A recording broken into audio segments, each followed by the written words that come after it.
My name is Jack Ross. This apartment in Old Brooklyn was where Alice and I lived before we got married. The paint is peeling. The floors creak. We plan to rent it out. On Tuesday morning, Alice was wearing tight jeans. Her hair was tied in a ponytail, and she carried a bag of cleaning supplies. She said she'd go tidy the place up by herself. I had to go to Manhattan for a company audit. Sweetheart, there's a lot of stuff. You sure you don't need help? I kissed her on the cheek. No, go do your thing. I hired a mover for the heavy work, Alice said with an easy smile. The mover's name was Leo Carter. He was a friend Alice met at the gym. A young guy with tattoos all over his arms.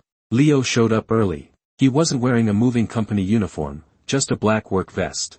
His muscles stood out sharply in the dim old apartment. Alice closed the door. They started sorting through old things. Old photos came out of cardboard boxes.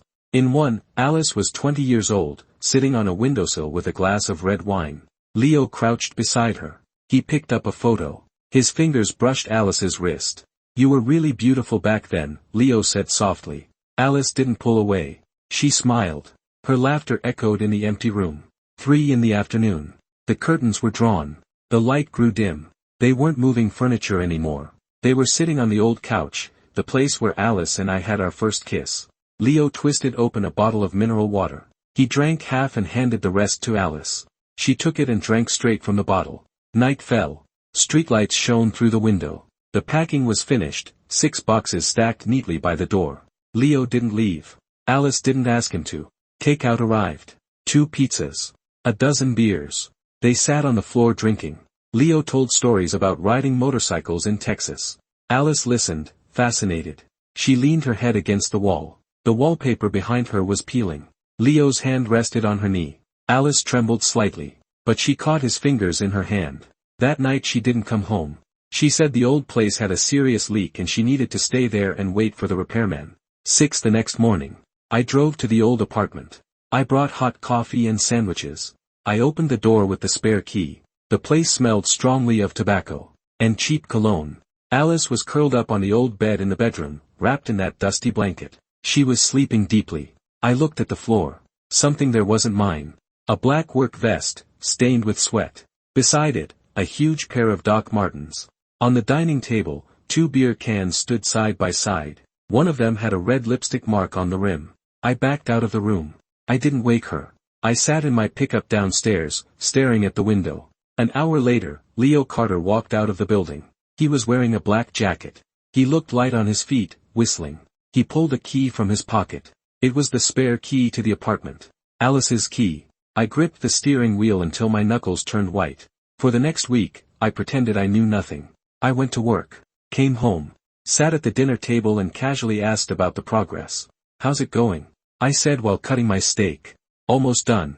Leo's really nice. He helps me paint the walls every day, Alice said, lowering her head to sip her soup. If he's that helpful, we should pay him more, I said. No need. He's a friend. That old apartment had become their secret base. The place where I once proposed had turned into their nest. Friday afternoon. Alice said she needed to check the water and electricity one last time. The realtor would bring buyers the next day, so she'd stay overnight. I nodded. I watched her leave.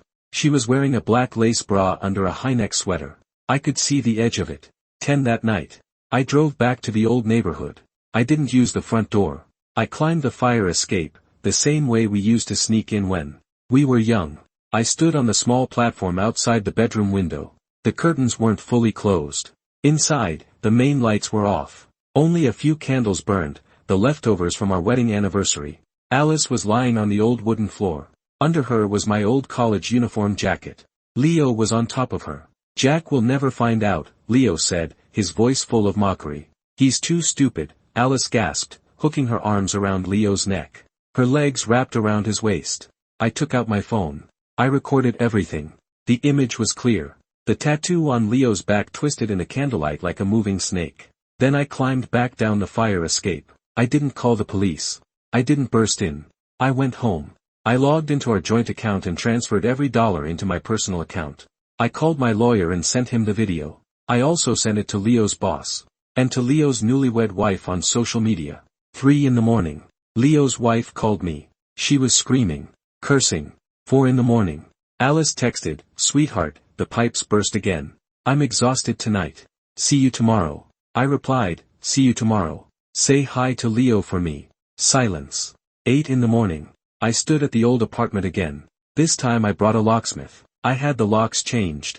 I stuffed all of Alice's clothes into trash bags and left them in the hallway. The lock had just been replaced when the elevator doors opened. Alice stepped out wearing the same sweater from yesterday. Her face was pale. She leaned against the wall. She saw me. Then the trash bags at her feet. Jack, let me explain. Her voice trembled. Nothing to explain, I said, waving my phone. Nice video. Great lighting. It was just a mistake. I'd been drinking. Leo's wife is looking for him, I cut in. And his boss just fired him for stealing company keys and doing side jobs for clients. Alice collapsed onto the floor. Oh, and one more thing. I leaned close to her ear. I've already sold this apartment. The buyer is Leo's creditor. I pushed past her and stepped into the elevator. I pressed the down button. Just before the doors closed, I saw Leo running down the hallway from the far end. His face was bruised. He was shouting curses at Alice. The two of them stood in front of that old apartment full of memories, tearing into each other like mad dogs. I walked out of the building and tossed the old key into a trash can. That was my first step.